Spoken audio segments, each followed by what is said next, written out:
श्रीहरये नमः श्रीहरये नमः श्रीहरये नमः। अनयेनाभिसम्पन्नम् अर्थहीनमनुव्रते अनयेनाभिसम्पन्नम् अर्थहीनम् मनुव्रते नाशयाम्यहमद्य त्वाम् सूर्यः सन्ध्यामिवौजसा नाशयाम्यहमद्य त्वाम् सूर्यः सन्ध्यामिवौजसा अनयेनाभिसम्पन्नम् अर्थहीनमनुव्रते नाशयाम्यहमद्य त्वाम् सूर्यसन्ध्यामिवौजसा इत्युक्त्वा मैथिलीं राजा रावणः शत्रुरावणः इत्युक्त्वा मैथिलीं राजा रावणः शत्रुरावणः सन्दिदेश ततः सर्वा राक्षसीर्घोरदर्शनाः सन्दिदेश ततः सर्वा राक्षसीर्घोरदर्शनाः इत्युक्त्वा मैथिलीं राजा रावणः शत्रुरावणः सन्दिदेश ततः सर्वा राक्षसीर्घोरदर्शनाः एकाक्षीमेककर्णां च कर्णप्रावरणां तथा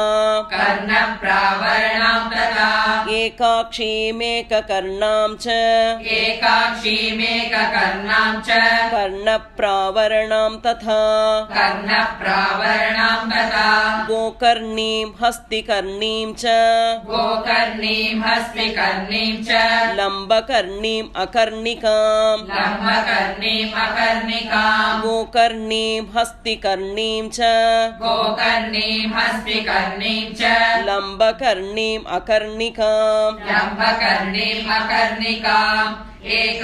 एकाक्षीमेककर्णां च कर्णप्रावरणां तथा गोकर्णीं हस्तिकर्णीं च लम्बकर्णीम् अकर्णिकाम् हस्तिपाद्यश्वपाद्यौ च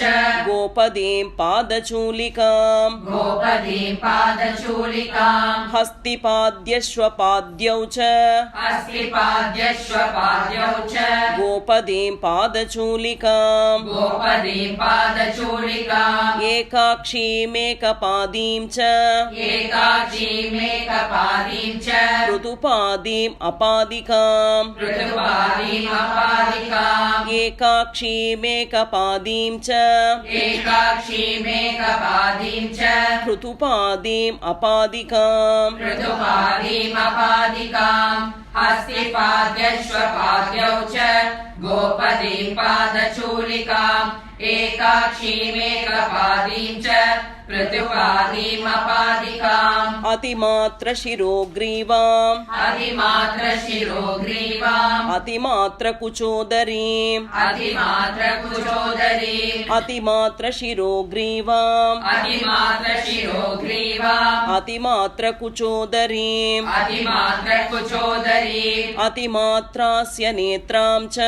अतिमात्रास्य नेत्रां च दीर्घजिह्वा अजिह्विकाम् अतिमात्रास्य नेत्रां च दीर्घजिह्वाम् अधिस्विकाम् अतिमात्रशिरोग्रीवाम् अतिमात्रकुचोदरीम् अतिमात्रास्य नेत्रां च दीर्घजिह्वामजिह्विकाम् अनासिकां सिंहमुखीम् अनासिकां सिंहमुखीम् गोमुखीं सूकरीमुखीम् गोमुखीं सुकरीमुखीम् अनासिकां सिंहमुखीम् अनासिकां सिंहमुखीम् गोमुखीं सूकरीमुखीम् गोमुखीं सुकरीमुखीम् यथा मद्वशगा सीता यथा मध्वशगा सीता क्षिप्रं भवति जानकी क्षिप्रं भवति जानकी यथा मद्वशगा सीता यथा मध्वशगा सीता क्षिप्रं भवति जानकी क्षिप्रं भवति जानकी अनासिकां सिंहमुखीं गोमुखीं सुकरीमुखीं यथा मध्वशगा सीता क्षिप्रं भवति जानकी तथा कुरुत राक्षस्यः तथा कुरुत राक्षस्यः सर्वा क्षिप्रं समेत्य च सर्वा क्षिप्रं समेत्य च तथा कुरुत राक्षस्यः तथा कुरुत राक्षस्यः सर्वा क्षिप्रं समेत्य च सर्वा क्षिप्रं समेत्य च प्रतिलोमानुलोमैश्च प्रतिलोमानुलोमैश्च सामदानादिभेदनैः सामदानादिवेदनैः प्रतिलोमानुलोमैश्च प्रतिलोमानुलोमैश्च सामदानादिभेदनैः सामदानादिवेदनैः तदा कुरुत राक्षस्यः सर्वा क्षिप्रं समेत्य च प्रतिलोमानुलोमैश्च सामदानादिवेदनैः आवर्जयत वैदेहीम् आवर्जयत वैदेहीं दण्डस्योद्यमनेन च दण्डस्योद्यमनेन च आवर्जयत वैदेहीम् आवर्जयत वैदेहीं दण्डस्योद्यमनेन च दण्डस्योद्यमनेन च इति प्रतिसमादिश्य इति प्रतिसमादिश्य राक्षसेन्द्रः पुनः पुनः राक्षसेन्द्र पुनः पुनः इति प्रतिसमादिश्य इति प्रतिसमादिश्य राक्षसेन्द्रः पुनः पुनः राक्षसेन्द्र पुनः पुनः आवर्जयत वैदेहीं दण्डस्योद्यमनेन च इति प्रतिसमादिश्य राक्षसेन्द्र पुनः पुनः काममन्युपरीतात्मा काममन्युपरीतात्मा जानकीं पर्यतर्जयत् जानकीं पर्यतर्जयत् काममन्युपरीतात्मा काममन्युपरीतात्मा जानकीं पर्यतर्जयत् जानकीं पर्यतर्जयत् उपगम्य ततः क्षिप्रम् उपगम्य ततः क्षिप्रम् राक्षसी धान्यमालिनी राक्षसी धान्यमालिनी उपगम्य ततः क्षिप्रम् उपगम्य ततः क्षिप्रम् राक्षसी धान्यमालिनी राक्षसी धान्यमालिनी काममन्युपरीतात्मा जानकीं पर्यतर्जयत् उपगम्य ततः क्षिप्रम् राक्षसी धान्यमालिनी परिष्वज्य दशग्रीवम् परिष्वज्य दशग्रीवम् इदं वचनमब्रवीत् इदं वचनमब्रवीत् परिष्वज्य दशग्रीवम् परिष्वज्य दशग्रीवम् इदं वचनमब्रवीत् इदं वचनमब्रवीत् मया क्रीड महाराज मया क्रीड महाराज सीतया किं तवानया सीतया किं तवानया मया क्रीड महाराज मया क्रीड महाराज सीतया किं तवानया सीतया किं तवानया परिष्वज्य दशग्रीवम् इदं वचनमब्रवीत् मया क्रीड महाराज सीतया किं तवानया विवर्णया कृपणया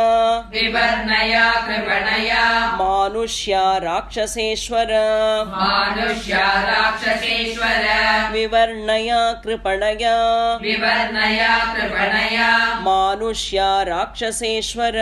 मानुष्या राक्षसेश्वर नूनमस्या महाराज नूनमस्या महाराज न दिव्यान् भोगसत्तमान् न दिव्यान् भोगसत्तमान् सत्तमान् नूनमस्या महाराज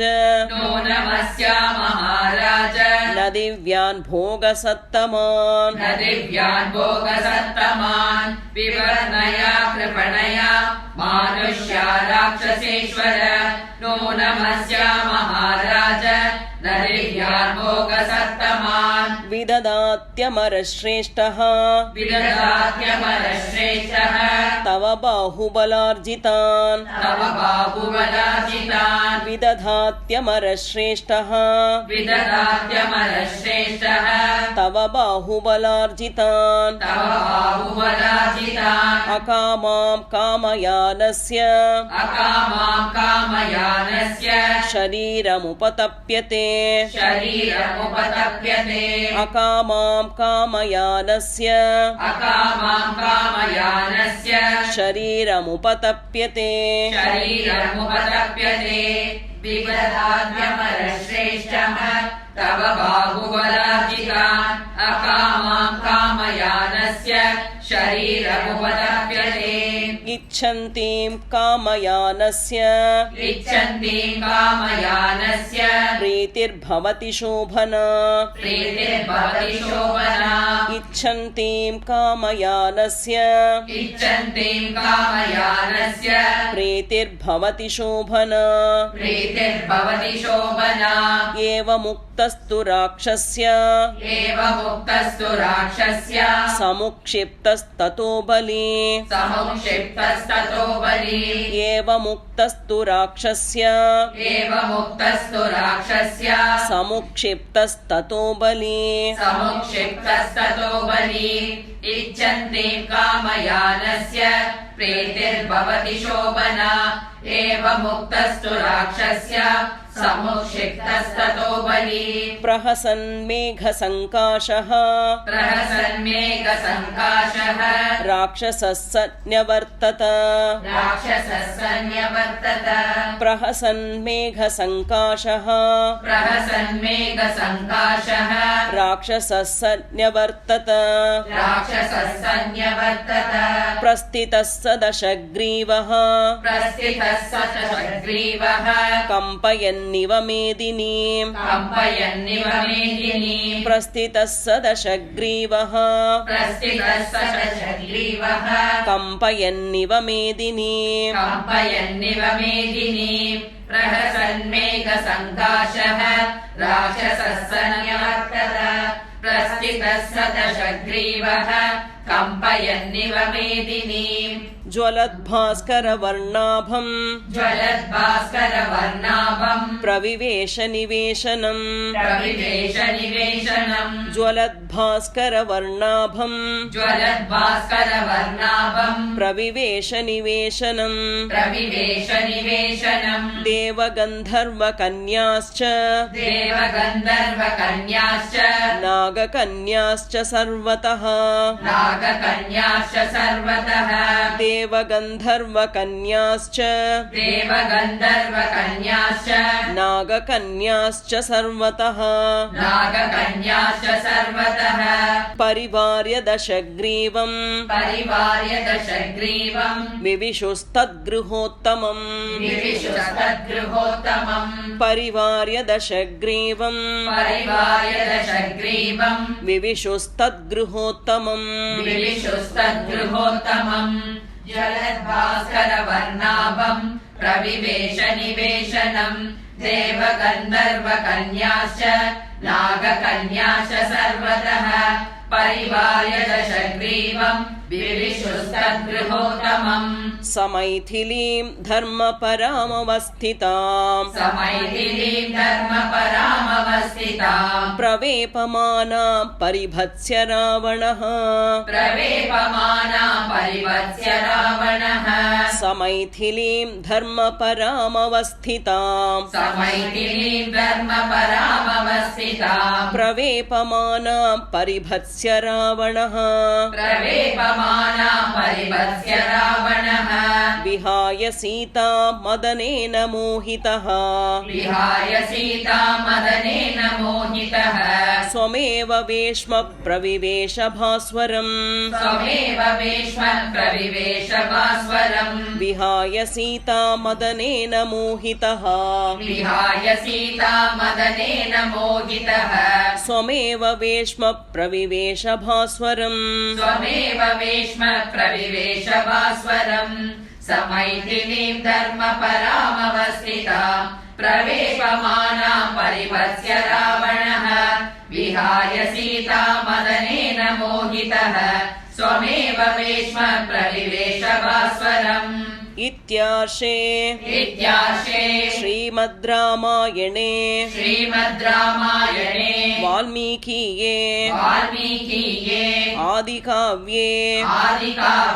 चतुर्विंशतिसहस्रिकायां संहितायां सुन्दरकाण्डे मासद्वयावधिकरणं नाम द्वाविंशः सर्गः श्रीहरये नमः श्रीहरये नमः श्रीहरये नमः जानकीकान्तस्मरणं जय जय राम राम।